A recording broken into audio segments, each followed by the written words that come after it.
Friends எல்லாரும் எப்படி இருக்கீங்க? இந்த வீடியோவில் நம்ம என்ன பார்க்க போறோம்னா, நம்ம வீட்டில் எப்படி கிருஷ்ண ஜெயந்தி எப்படி ப்ராப்பரான முறையில் பண்ணுறது, நம்ம குழந்தைங்களுக்கு ராதை கெட்டப், கிருஷ்ணர் கெட்டப்லாம் அழகாக போட்டு கிருஷ்ணரோட பாதங்கள் எல்லாம் அமைச்சு பூஜை ரூமில் அழகாக எப்படி ரெடி பண்ணுறதுன்னா இந்த வீடியோவில் பார்க்க போகிறோம். வாங்க வீடியோக்குள்ளே போகலாம். நம்ம சேனலை சப்ஸ்கிரைப் பண்ண எல்லாருக்குமே ரொம்ப ரொம்ப நன்றி. நம்ம சேனலை புதுசாக பார்க்குறவங்க கண்டிப்பாக சப்ஸ்கிரைப் பண்ணுங்க. இன்னும் நிறைய யூஸ்ஃபுல்லான வீடியோ நம்ம சேனலில் இருக்குது, கண்டிப்பாக பாருங்கள், ரொம்பவே யூஸ்ஃபுல்லாக இருக்கும். ரிலேட்டடான வீடியோ உங்களுக்கு எது வேணும்னாலும் மறக்காம கமெண்ட் பண்ணுங்க. நான் நெக்ஸ்ட் டைம் அந்த வீடியோ போடுறேன். சாமிக்காக கொஞ்சமாக நெய்வேத்தியத்துக்காக சக்கரை பொங்கல் பண்ணிட்டேன். அது வந்து கொஞ்சமாக தான் பண்ணியிருந்தேன், இங்கே எல்லாருக்கும்லாம் பண்ணலை, சாமிக்கு மட்டும் பண்ணலான்னு சொல்லிட்டு பண்ணிட்டேன். ஏன்னா எங்கள் அம்மா வீட்டில் கொடுத்து அனுப்பிடுவாங்க, எந்த ஃபெஸ்டிவலாக இருந்தாலுமே அங்கே எல்லாமே கொடுத்து அனுப்பிடுவாங்க. ஸோ இப்பயுமே நான் சாமிக்கு மட்டும் கொஞ்சமாக தான் பண்ணுவேன். ரூம்ல அப்படியே நம்ம கிருஷ்ணரை வைக்காம சிம்பிளா எதனா டெக்கரேட் பண்ணலாம்னு சொல்லிட்டு டெக்கரேட் பண்ணிட்டு இருந்தேன். அப்புறமா மனை வச்சு அதுல மஞ்சள் குங்குமம் வச்சு கோலம் போட்டு பூலாம் தூவி அப்புறம் அந்த பூக்களுக்கு மேல கிருஷ்ணரை எடுத்து வச்சு கிருஷ்ணருக்கும் பூலாம் போட்டு சிம்பிளா டெக்கரேட் பண்ணிட்டு இருந்தேன்.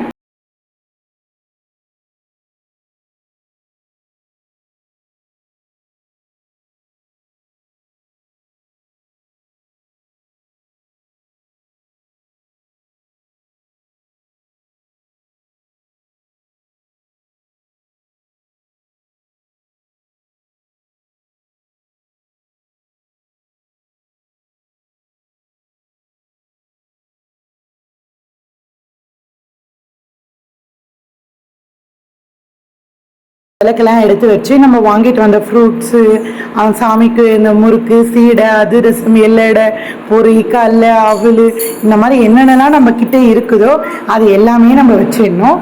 ஃபஸ்ட்டு நம்ம மெயினாக எது நம்ம வைக்கணும்னா நெய், அவல், பால், தயிர், இந்த நாலுமே ரொம்ப மெயினாக இருக்கணும். அதுக்கப்புறம் நம்மளால என்ன முடியுதோ அதை வச்சாலே போதும்.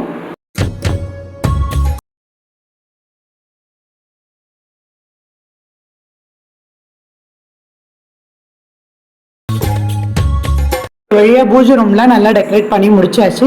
அப்புறம் பாப்பாக்கு தம்பிக்கெலாம் கிருஷ்ணர் கெட்டப், ராதை கெட்டப்லாம் கொஞ்சம் சிம்பிளாகவே போட்டு முடிச்சிட்டோம். ஏன்னா ஆல்ரெடி ராதை கெட்டப் எப்படி போடுறது, கிருஷ்ணர் கெட்டப் எப்படி போடுறதுன்னு தனியாக ஒரு வீடியோவே போட்டிருக்கோம். பார்க்காதவங்க கண்டிப்பாக பாருங்கள், நான் டிஸ்கிரிப்ஷனில் லிங்க் தரேன். கிருஷ்ணரோட பாதத்தை வர வைக்கணுன்றதுக்காக அரிசி மாவு நல்லா மிக்ஸ் பண்ணி தண்ணி கூட மிக்ஸ் பண்ணி ஒரு தட்டில் எடுத்துக்கிட்டோம். தம்பியை வந்து தூக்கி அந்த அரிசி மாவில் வச்சு வச்சு வீடு ஃபுல்லாக அந்த பாதத்தை, கிருஷ்ணர் பாதத்தை அழகாக ரெடி பண்ணிட்டோம். இதெல்லாம் நல்லா வரைஞ்சி முடிச்சதுக்கு அப்புறமா சாமிக்கு தீபாராதனை காட்ட ஆரம்பிச்சிட்டோம். சாமியெல்லாம் நல்லா கும்பிட்டு முடிச்சிட்டோம்.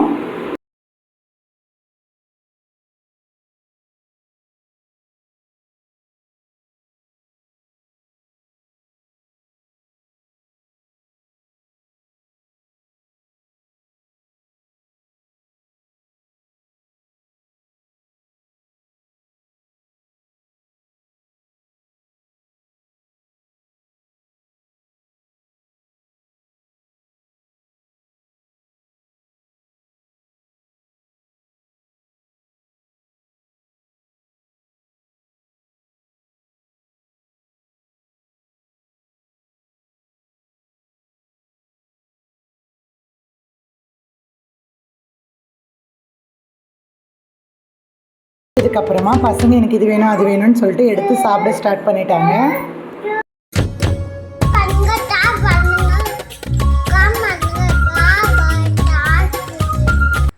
ஃப்ரெஷ்ஷப் ஆகிட்டு ஜாலியாக விளையாடிட்டே இருந்தாங்க. ட்ரெஸ்லாம் சேஞ்ச் பண்ணிவிட்டு அதுக்குள்ளே அம்மா வீட்டிலேருந்து எல்லாம் கொடுத்து அனுப்பிட்டு இருந்தாங்க.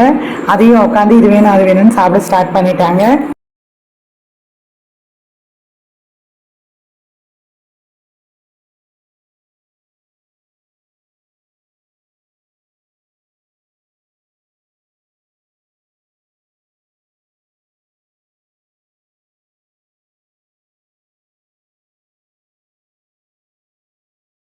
அதனால் சப்ஸ்கிரைப் பண்ணாதவங்க சப்ஸ்கிரைப் பண்ணுங்கள், கண்டிப்பாக லைக் பண்ணுங்கள், கமெண்ட் பண்ணுங்கள், ஷேர் பண்ணுங்கள். தேங்க்யூ.